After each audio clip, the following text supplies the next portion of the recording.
ہمارے ایک MLA ہیں ابھی بن گئے تھے، معراج ملک اس کا نام ہے، ابھی بنے تھے اسی الیکشن میں. معمولی بات پر اس کو DC صاحب کے ساتھ وہاں پر تو میں ہوئی اور دوسرے دن اس کو سیفٹی ایکٹ میں بند کیا گیا اور قریباً اب 7-8 مہینے سے اب وہ جیل میں بند ہے. ایک ریپرزینٹیٹو جو لوگوں نے بنایا اس کو ریپرزینٹیٹو کو، یہ بند ہے اب. تو کتنا ظلم ہے. اسی طرح میرا جو ڈسٹرکٹ ہے وہاں پر ایک MP صاحب بن گئے ہیں، اس کا نام ہے رشید صاحب. ہے تو وہ باغیانہ طبیعت کا، باغیانہ طبیعت اس کے مزاج میں ہے، لیکن 6-7 سال سے وہ بند ہے.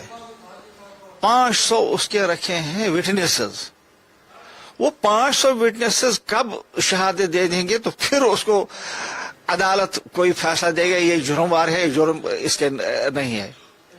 اور اس کے متعلق بھی میں یہ کہوں کہ جس جرم میں وہ بند ہے اس میں بھی یہ 3-4 سال سزا ہے، لیکن 7 سال سے وہ بند ہے.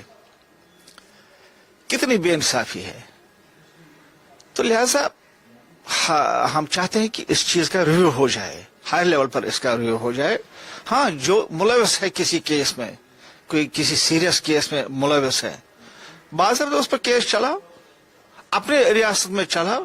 ادھر کیا ادھر خدا نہ خاصا ایسی کوئی ستھی نہیں ہے کہ ان کو وہاں سے جیلوں پر حملہ کریں گے، ادھر سے نکالیں گے، ان کو تو بگائیں گے. ایسی بات نہیں ہے.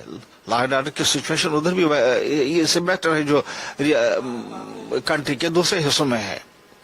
تو لہٰذا یہ ایک انسانی مسئلہ، یہ بھی ہم نے ایک ٹیک اپ کیا ان کے ساتھ.